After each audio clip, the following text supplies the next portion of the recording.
one thing we forgot to mention is, as Christ Church has done throughout the years to support Women's Resource Center, is we participate in the baby bottle boomerang. And you'll find a basket of these baby bottles there in the parish hall. And we want to invite you to take one home this Mother's Day. And then, over the next 5 weeks, fill it with money. Loose change, paper currency, throw in a check if you want. And then on Father's Day, bring it back to church with you and put it back in the basket. So the Women's Resource Center coordinates this particular fundraiser around Mother's Day and Father's Day, and this is a way of celebrating God's blessing on men and women to grow His good creation through families. And God always intended fathers and mothers to partner in raising families in the knowledge and love of God to walk in His ways. So this year, we thought we'd do something special, both to draw attention to the fundraisers and, like Women's Resource Center, to honor and celebrate men and women who together are uniquely created to bear God's image in the world. So today on Mother's Day, and then 5 weeks from now on Father's Day, we're going to offer a sort of dramatic presentation in which we'll step into that first century world of Jesus. To catch a glimpse of what it was like to be a man and a woman in that world. And then to watch how Jesus moved within that world and related to those men and women. So on Mother's Day, we'll hear one woman. And on Father's Day, we'll hear one man. Tell their story. In their own words. But first. In the beginning, if you remember, God created. He spoke and light poured into the darkness. And at the sound of His voice, chaos was brought into order. There was life that burst forth. Birds, they soared. Creatures roamed. Fish, they swam. And vegetation sprouted. And it was good. Yes, and then on the third day, God created in His very own image humans. And He gave them a special job to do within that creation, to grow it, be fruitful and multiply, and to steward it, to rule and reign. And it was very good. Now you caught that, right? Humanity's job, this ruling and reigning assignment, wasn't to be done just any way. It was to be done like God. It was to project His heart and His care for all of creation. It was the power of a king, but with the heart of a shepherd. I think that's going to take a very special kind of humanity. Yes, and two characteristics stand out about this. There need to be two varieties of humans, male and female. So somehow, God is revealed with these two different varieties of humans. So humanity has always been united as one, but two. Yes, and these two together offer a very important picture or image of who God is. And the other characteristic that you thought about doing this special job? How humans relate to God. Humans were to participate in active, intimate relationship with God, knowing and experiencing His love and ways, therefore becoming like Him. And then being like God, we were supposed to care for His creation like He would. Now, about these two distinct types of humans, they were designed to be mutual partners. Because God knew the job was too big for one person. Ask any single parent. Ask a person trying to build a house by himself. Ask a restaurant owner who's trying to run a business, cook the food, host the guest, and then serve it. Ask a lead pastor. Well, these two distinct others do have differences, and those differences are rooted in their biology, their bodies. These are beautiful differences. Even necessary differences. But sadly, in the ancient world, these differences had been exploited by sin and distorted by sin. In fact, by the time Jesus showed up, people like Aristotle had written stuff explaining their idea of how the ideal society would run, and an order that was rooted in the ontology of men and women. Ontology. That's a fancy word, Michael, very philosophical of you. Please explain. Indeed it is. The ontology is the nature or being of a thing. It's the core quality or characteristic. Now, according to Aristotle, human ontology, the core qualities of men and women, were part of a cosmically ordained hierarchy. that expressed in two genders with mutually exclusive properties. The problem is he didn't think that they should work together like God wanted. He thought that one should control the other. And so Aristotle thought that men should control or rule women and everybody else or anything else. And they were the perfect human. They had the ideal body. They exhibited humanity's best characteristics: political and physical strength, rationality, and activity. Aristotle believed that everything about females and their bodies was, by contrast, inferior.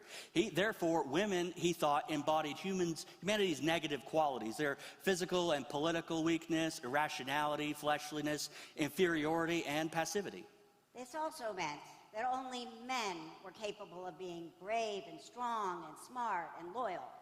And on the other hand, women couldn't be hard workers, they couldn't be faithful, they couldn't be influential, they couldn't take risks. Aristotle also thought that women were weak and unable to learn and understand the weightier things of knowledge, that they were unreliable and easily deceived or led astray. I just have to mention, I'm not liking Aristotle very much. Which is very ironic since you work for the philosophy department. True, but they didn't ask me if I liked Aristotle in the interview. Nonetheless, that's not on the script. In the first century Greco-Roman world, these negative stereotypes actually had a negative effect on both men and women.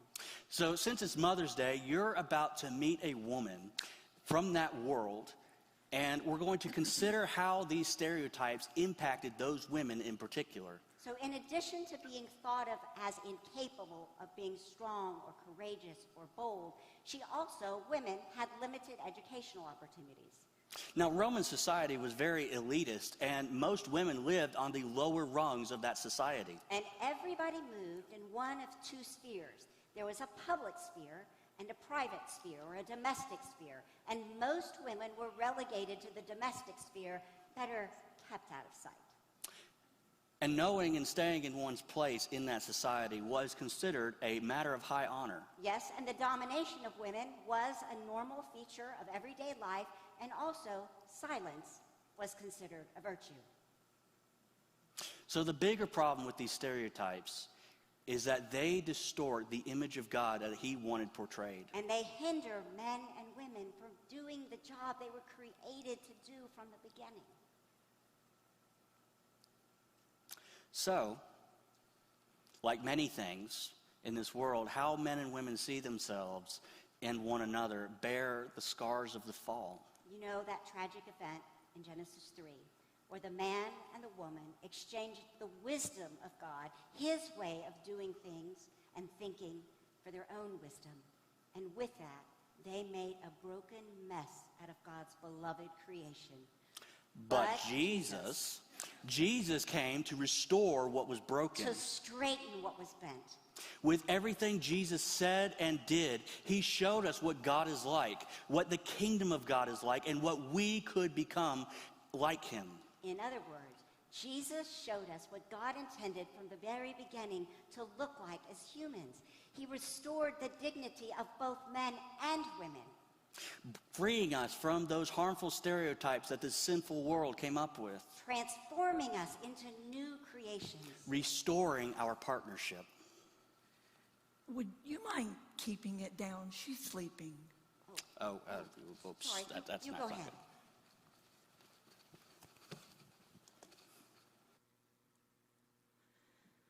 Oh, quiet, rest, peace. She wasn't always like this. She was so unwell. Do you know what it's like to care for an unwell child? Whatever kind of unwellness it is, day after day, night after night, there's no relief for your child or you.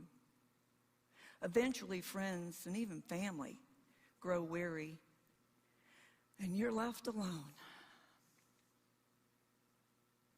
Now, imagine the unwellness is a demon possession. People turn away in fear and disgust. The violent cruelty of it steals your child and gives you After a while, you begin to think that even death would be a relief.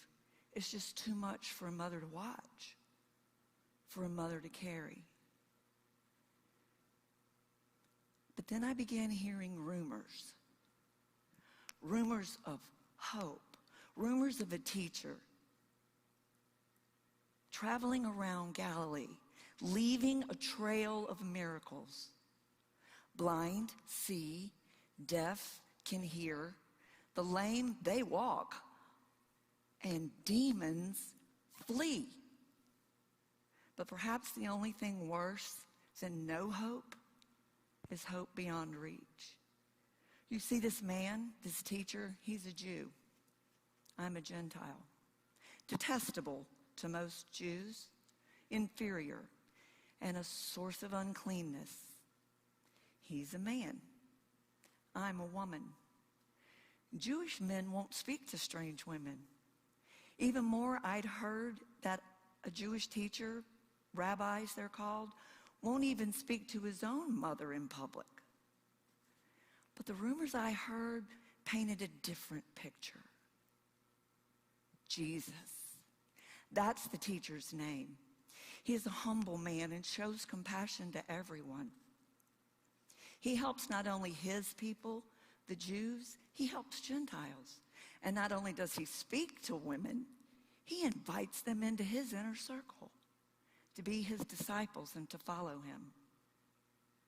When I was a girl, I had a friend that was a Jew. I didn't realize then just how uncommon that friendship was. But she told me about the prayers the Jews prayed, prayers rooted in the promises of their God. A God to whom they still offered prayers and sacrifices despite the obvious superiority of Roman gods. After all, Rome was in charge, so their gods must be superior. My friend told me that one day their God would be in charge again, when he would send the son of their greatest king, David, to rescue them. And there would be signs for them to recognize him. Specifically, he would bring their God's kingdom into the world and fix all the injustices, and all forms of unwellness would be undone.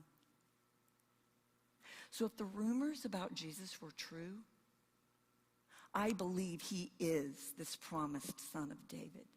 So when I heard he had come to my village to escape the crowds in Galilee, I bolstered my courage and I went to that place where he was staying.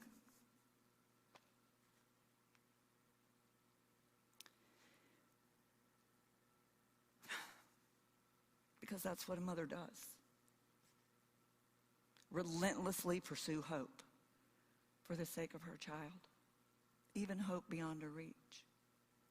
So I stood outside the door of that place and I could hear voices. His disciples, at least some of them, were with him. Oh, I knew I didn't belong, and I would probably be told to leave. So I had to stand there a minute, gathering my courage. Jesus is the Son of David, who has come to bring his kingdom to earth, into the world. He's come to care for his people, the Jews. But Jesus doesn't see Jews or Gentiles. He sees persons, not men or women. And this is what I believe. It was now or never. So I burst through the door and I could recognize him sitting there among the others. And I made my way to him and I cried out, "Have mercy on me, Lord, Son of David, for my daughter is horribly demon-possessed." No response. Silence. Nothing. By the looks on the faces of his disciples, I should have expected as much as a Gentile woman. Jewish hope was never meant for someone like me. Then one of his disciples spoke, finally putting words to their looks of disdain. "Send her away. She's making a scene." And Jesus looked at me. I was sent only to the lost sheep of the house of Israel. Well, I know that's what his disciples believed, but Jesus didn't look at me with disdain, but with compassion. And those rumors started running through my mind. A demon-possessed man living among the tombs in Gerasene, healed. A conversation with a Samaritan woman at a well, telling her he is this long-awaited son of David, and a Roman soldier who had a servant who was healed. No, this hope is for me, even me. So I cried out again, and I took a step toward him and bowed. I said, Lord, please help me. Jesus said, is it right to take the bread intended for children and give it to the little dogs? His words stunned me, and I was confused. Dogs. As a Gentile woman, I was nothing more than a dog. Jesus would bring his kingdom in and care for his people, not people like me. My resolve began to rise like a volcano inside me, and my eyes burned with tears, and I fought to hold them back. Yes, I know that Gentiles are nothing more than dogs in the eyes of the Jews, but even dogs get thrown scraps at the end of a meal. So I called out again, because I believe he is Lord, and I believe he can heal, and I believe he has compassion. So I just blurted this out. Yes, Lord, but even the dogs eat the crumbs that fall under their master's table. Don't you have a crumb for my daughter? And then a smile spread across his face. Sheer delight, sheer approval. Woman, he said, your faith is great. This thing you asked for has happened. I exhaled. I didn't even realize I had been holding my breath. I know that he's going to be the king and bring his kingdom to the Jews. And all the injustice and all the unwellness would be undone. I was right. He is the promised son of David. And he also brings relief for demon-tormented daughters, and gives anguished mothers relief too. I've been thinking a lot about my encounter with Jesus, and I realized something. His initial silence, followed by his harsh words, were a test. He honored me, a Gentile woman, with a test, a hard test. But the test wasn't for my benefit. Jesus saw my faith and my strength and my courage from the moment I walked into the room. The test was meant for his disciples to change their minds about the kind of Lord he is. And although he is their Jewish king, his kingdom and his compassion and his justice are meant for everyone, anyone who calls on him when they're hurting.